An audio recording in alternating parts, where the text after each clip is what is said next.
Hello friends, Namrata art and craft ಚಾನೆಲ್ಗೆ ನಿಮ್ಗೆಲ್ಲರಿಗೂ ಸ್ವಾಗತ. ಗೋವಾ ಅಂದ್ರೆ ನಿಮ್ಗೆ ಬೀಚ್ ಪಾರ್ಟಿ ಅಂದ್ರೆ ನೆನಪಾಗುತ್ತೆ ಅಲ್ವಾ? ಆದ್ರೆ ಗೋವಾದಲ್ಲಿ ಸಾವಿರಾರು ವರ್ಷಗಳ ಇತಿಹಾಸ ಹೊಂದಿರುವ ಭಕ್ತಿಯ ಶಕ್ತಿಯಿಂದ ತುಂಬಿರುವ ಒಂದು ಮಹಾಶಿವ ದೇವಾಲಯ ಇದೆ ಗೊತ್ತಾ? ಇವತ್ತು ನಾವು ನೋಡೋದು ಶ್ರೀ ಸಪ್ತಕೋಟೇಶ್ವರ ದೇವಸ್ಥಾನ ಪರ್ತ್ರೋಪ, ದಕ್ಷಿಣ ಗೋವಾದಲ್ಲಿ. ಇದನ್ನ ನಾವು ನೋಡೋದು ಸೌತ್ ಗೋವಾದಲ್ಲಿ. ಇದರ ಹಿಂದಿರುವ ರೋಚಕ ಇತಿಹಾಸ, ದೈವಿಕ ಕಥೆ ಮತ್ತು ದೇವಸ್ಥಾನದ ವಿಶೇಷತೆಗಳನ್ನ ಸಂಪೂರ್ಣವಾಗಿ ಈ ವಿಡಿಯೋದ ಮೂಲಕ ನೀವು ತಿಳ್ಕೋಬಹುದು. ಸಪ್ತಕೋಟೇಶ್ವರ ದೇವರು ಶಿವನ ಒಂದು ಪವಿತ್ರ ರೂಪ. ಈ ದೇವಾಲಯದ ಇತಿಹಾಸ ಬಹಳ ಪುರಾತನವಾಗಿದ್ದು ಇದು ಕದಂಬ ರಾಜವಂಶದ ಕಾಲದಿಂದಲೇ ಪ್ರಸಿದ್ಧವಾಗಿದೆ. ಹಳೆಯ ಕಾಲದಲ್ಲಿ ಈ ದೇವರ ಆರಾಧನೆ ನಾರ್ವೆ ಮತ್ತು ದಿವಾರ್ ದ್ವೀಪಗಳಲ್ಲಿ ನಡೀತಾ ಇತ್ತು. ಕದಂಬ ರಾಜರು ಸಪ್ತಕೋಟೇಶ್ವರನನ್ನು ತಮ್ಮ ಕುಲದೇವರಾಗಿಯೇ ಪೂಜಿಸುತ್ತಿದ್ದರು. ಆದರೆ ಇತಿಹಾಸದಲ್ಲಿ ಒಂದು ದೊಡ್ಡ ಘಟನೆಯೇ ನಡೆದು ಹೋಯಿತು. ಬಹುಮನಿ ಮತ್ತು ನಂತರ ಪೋರ್ಚುಗೀಸ್ ಆಕ್ರಮಣಗಳ ಕಾಲದಲ್ಲಿ ಅನೇಕ ದೇವಸ್ಥಾನಗಳು ನಾಶವಾದವು.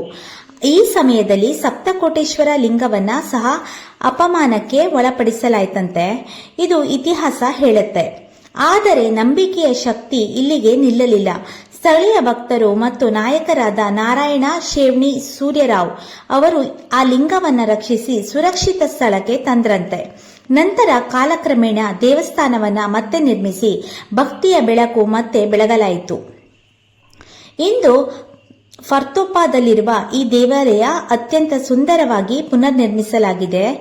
ಕದಂಬ ಶೈಲಿಯ ದೇವಸ್ಥಾನದ ವಿನ್ಯಾಸ ಸಂಪೂರ್ಣ ಕಲ್ಲಿನಿಂದ ನಿರ್ಮಿತ ರಚನೆ, ವಿಶಾಲವಾದ ಗರ್ಭಗುಡಿ, ದೀಪಸ್ತಂಭ, ದೊಡ್ಡ ಸಭಾಮಂಟಪ. ಈ ದೇವಸ್ಥಾನವನ್ನ ನೋಡಿದ್ರೆ ಒಂದು ಶಾಂತ, ದಿವ್ಯ ಮತ್ತು ರಾಜಕೀಯ ಯುಗದ ವಾಸ್ತುಶಿಲ್ಪದ ಅನುಭವ ನಮಗೆ ಸಿಗತ್ತೆ. ಇನ್ನು ಈ ಸಪ್ತಕೋಟೇಶ್ವರ ದೇವರು ಶಿವನ ಶಕ್ತಿಯ ಒಂದು ರೂಪ ಅಂತಾನೆ ನಂಬ್ತಾರೆ. ಇಲ್ಲಿ ಭಕ್ತರು ಹೇಳುವ ಪ್ರಕಾರ ಭಕ್ತಿಯ ನಂಬಿಕೆಗಳು ಕಷ್ಟದ ನಿವಾರಣೆಯಾಗುತ್ತದೆ, ಮನಸ್ಸಿಗೆ ಶಾಂತಿ ಸಿಗುತ್ತದೆ, ಕುಟುಂಬದಲ್ಲಿ ಸುಖ ಸಮೃದ್ಧಿ ಬರುತ್ತದೆ. ವಿಶೇಷವಾಗಿ ಮಹಾಶಿವರಾತ್ರಿ ಮತ್ತು ಜಾತ್ರಾ ಸಮಯದಲ್ಲಿ ಇಲ್ಲಿ ಸಾವಿರಾರು ಭಕ್ತರು ಸೇರ್ತಾರಂತೆ.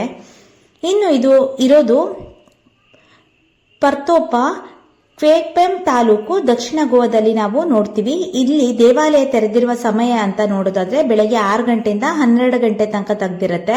ಮತ್ತೆ ಸಂಜೆ 4 ಗಂಟೆಯಿಂದ 8 ಗಂಟೆ ತನಕ ಇದು ಓಪನ್ ಇರುತ್ತೆ. ಇನ್ನು ದರ್ಶನಕ್ಕೆ ಉತ್ತಮ ಸಮಯ ಅಂದ್ರೆ ಬೆಳಗ್ಗೆ 6 ಗಂಟೆಯಿಂದ 9 ಗಂಟೆ ತನಕ ಒಳ್ಳೆ ಸಮಯ ಅಂತಾನೆ ಹೇಳ್ಬೋದು. ಹಬ್ಬದ ದಿನಗಳಲ್ಲಿ ಸಮಯ ಬದಲಾಗತ್ತೆ. ಇತ್ತೀಚೆಗೆ ಈ ದೇವಸ್ಥಾನವನ್ನ ಮತ್ತೆ ಸಂಪೂರ್ಣವಾಗಿ ಪುನರ್ ನಿರ್ಮಿಸಲಾಯಿತಂತೆ. ಗೋವಾದಲ್ಲಿ ಅತ್ಯಂತ ಸುಂದರ ಕಲ್ಲಿನ ದೇವಸ್ಥಾನಗಳಲ್ಲಿ ಒಂದಾಗಿ ಇದು ಈಗ ಪ್ರಸಿದ್ಧವಾಗಿದೆ.